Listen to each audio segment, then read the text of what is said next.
Hey everyone, welcome back. Yeah. Today we're doing a deep dive on 7 essential saving tips and tricks for 2024. Okay. It's by Maping Money, Right. and it was just published November 3rd. Oh, wow. So very recent, hot off the presses. Yeah. We're going to try to extract the most actionable, most useful tips and tricks Right. so you can start saving right away. Yeah. No matter what your financial situation looks like. I think, it's interesting. People often think about saving as this restrictive thing. Yeah. Almost punishing. Oh yeah.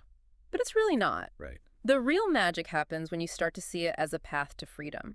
Freedom to make choices about your time, your money, your life. I love that. Empowerment, not deprivation. Exactly. Okay, let's jump right into the first tip. Okay. Which focuses on something we all do, grocery shopping. Yeah, right. The article mentions that meal planning alone Oh, wow. can save you $2,400 per year. That's incredible. It's like finding an extra $200 every month. Think about it. How often do you go to the grocery store without a plan? Oh, And you end up with a basket full of things you didn't even know you needed. Mm. Meal planning is not just about saving money. Right. It's about making conscious choices about what you're putting in your body. It's like having a shield Yes. against those impulse buys. Yeah. And speaking of shields, Okay. let's talk generic brands. Yeah, They can be a secret weapon for saving money. exactly. Generic brands often use the same ingredients and manufacturing processes. Right. But without the hefty marketing costs. You can easily save 25 to 30% just by switching to generic options for pantry staples, canned goods, even medications. That's a game changer. Yeah. And what about buying in bulk? Is that always a good idea? Bulk buying can be a fantastic way to save, especially for non-perishable items you use regularly. Okay. But here's the catch.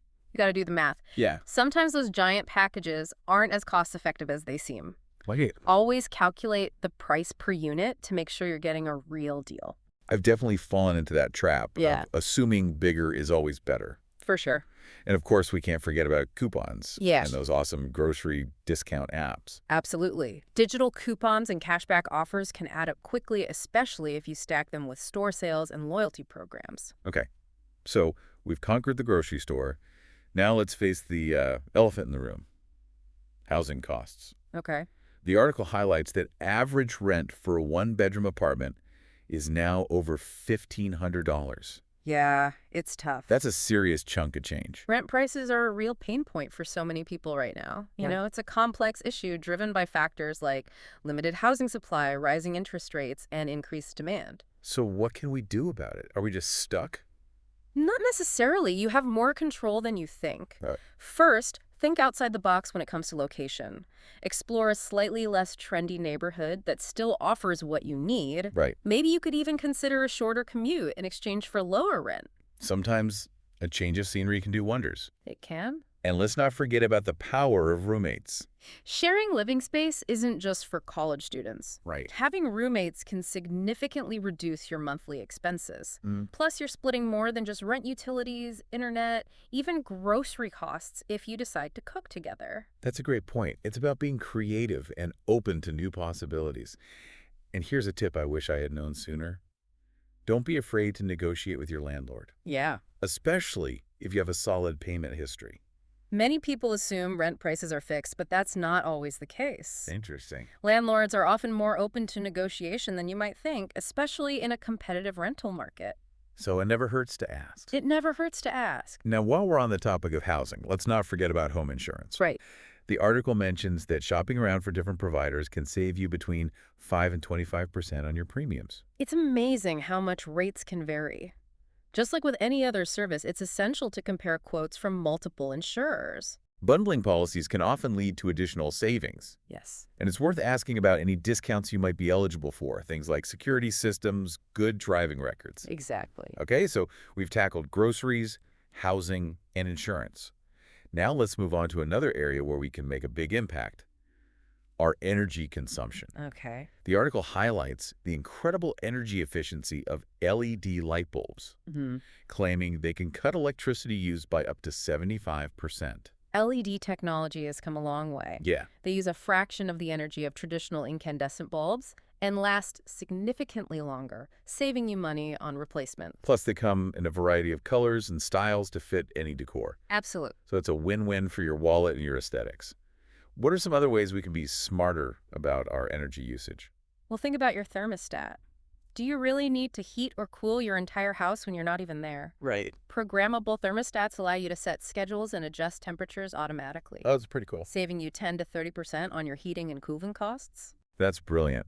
And for those of us who are more hands-on, what about good old-fashioned draft sealing? It's all about basic physics. Okay. Heat wants to escape, cold air wants to sneak in. Right. By sealing those gaps around windows to doors, you can significantly reduce energy loss and keep your home more comfortable year-round. Okay, we've covered a lot of ground so far. But before we move on to transportation, what resonated with you the most from this first batch of saving tips? I think for me, it's gotta be the meal planning. Oh, yeah. That potential $2,400 in savings is hard to ignore. It is. It's really eye-opening. What about you? You know, I'm really interested in exploring those programmable thermostats. Yeah, I think that could make a big difference in our energy bills. for sure. And I'm also going to be more mindful about negotiating with landlords in the future. It's worth a shot. Absolutely. Mm-hmm. So many great takeaways already, and we've only just begun. Exactly. There's so much more to uncover. All right, let's shift gears a little bit and talk about transportation, Yeah. which can be a major drain on our budgets, especially with gas prices these days. Absolutely. Transportation costs are often one of the biggest budget busters. Yeah. But there are ways to navigate this category more efficiently. So what are some of your top tips for saving on transportation? Well, first and foremost, consider, do you really need to drive for every trip? Okay. Could you walk, bike, or take public transportation instead? Yeah. Not only good for your wallet, but also for your health and the environment. Right. A triple win. And for those who can't completely ditch their cars, what about carpooling? Carpooling is a fantastic way to split costs. Yeah. Reduces wear and tear on your vehicle and can even make your commute more enjoyable. Right. Plus, it's a great way to connect with colleagues or neighbors, build community. And speaking of cars, if you're in the market for a new car, Yeah. fuel efficiency should be a top priority. The article mentions electric vehicles. Yeah. Those seem to be gaining popularity.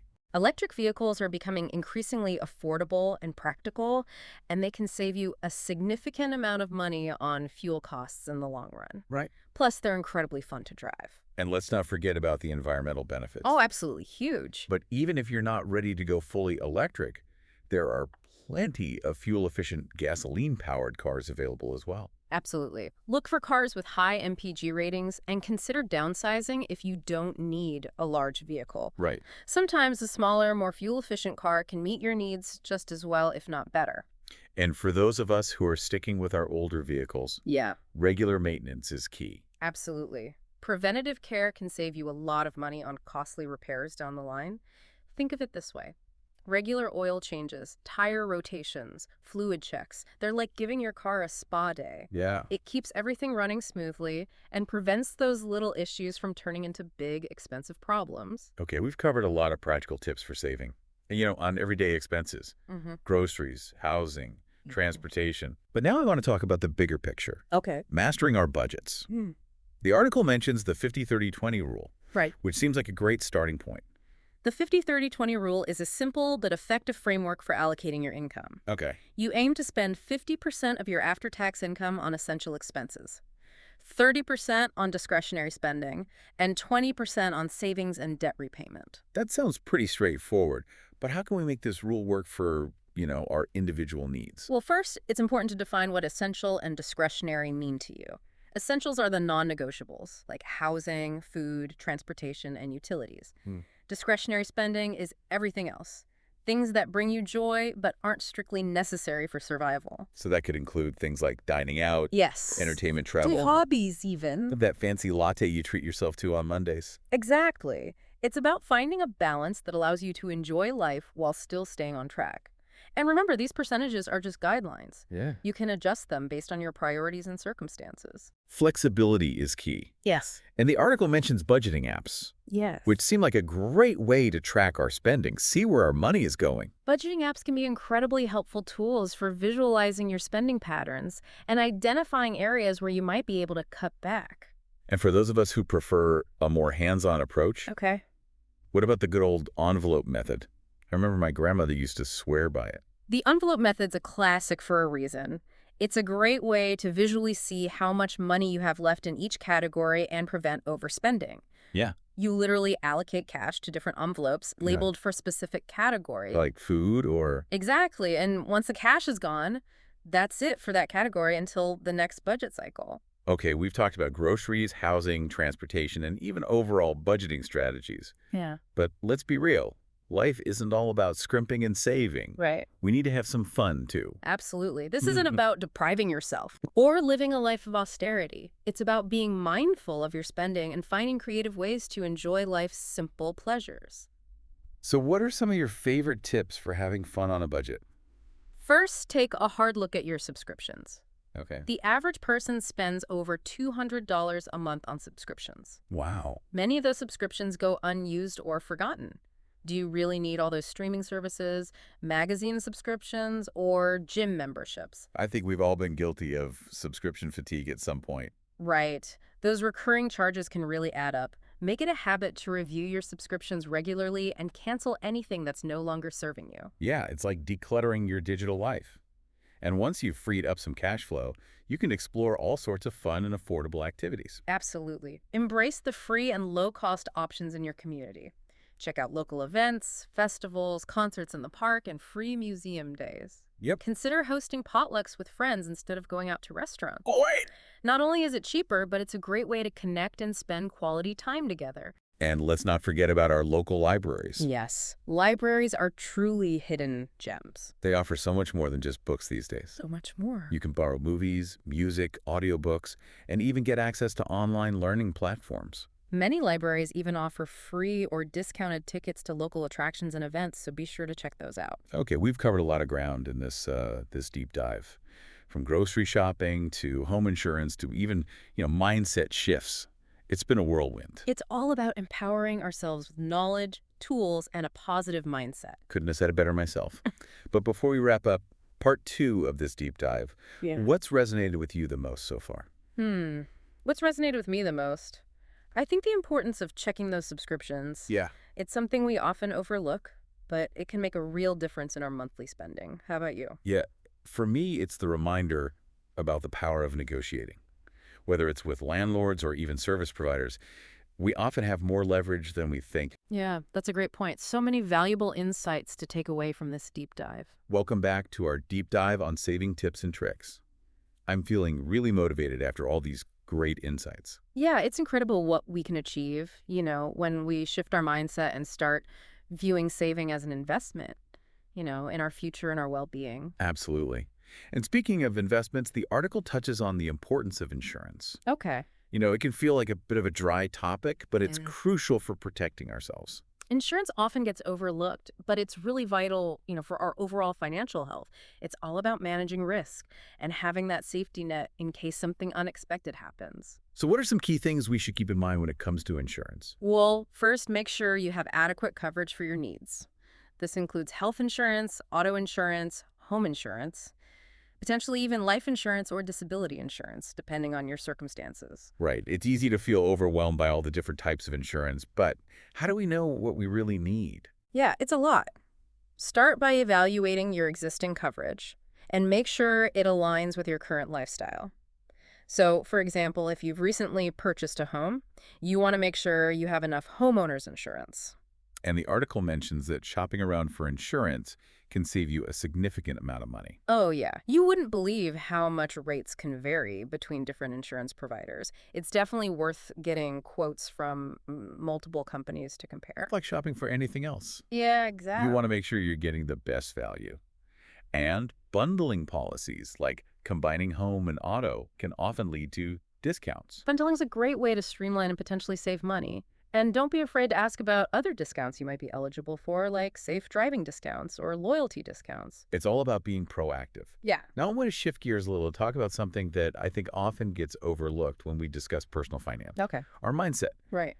The article emphasizes that cultivating a healthy relationship with money is just as important as, all these practical tips. Absolutely. Our beliefs and attitudes, surrounding money can have a profound impact on our decisions and ultimately our overall well-being. So how can we start cultivating a healthier relationship with money? Well, it starts with awareness. Take some time to reflect on your own beliefs and attitudes about money. Where did those beliefs come from? Are they serving you or are they holding you back? Yeah, sometimes we just inherit these limiting beliefs from family or society. Exactly. Once you've identified those limiting beliefs, you can start to challenge them. Yeah. Replace them with something more empowering. I think it's also important to be mindful of our spending habits and Yes. those triggers that lead us to overspend. Absolutely. Are you prone to those impulse buys when you're feeling stressed? Mm. Or do you shop as a way to, reward yourself? Once you understand those emotional drivers, you can start developing healthier coping mechanisms. And the article mentions the importance of setting financial goals, having that clear vision of what we're working towards. Yeah, goals give our financial efforts purpose.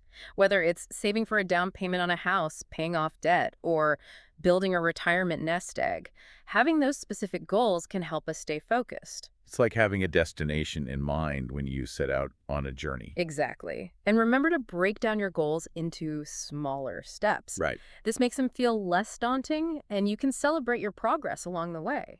Those small wins can add up to big victories. They do. And I think it's important to acknowledge and celebrate those wins. You're absolutely right. Celebrating your wins, no matter how small, can boost your motivation. Maybe you pay off a credit card, hit a savings milestone, or successfully negotiated a lower bill.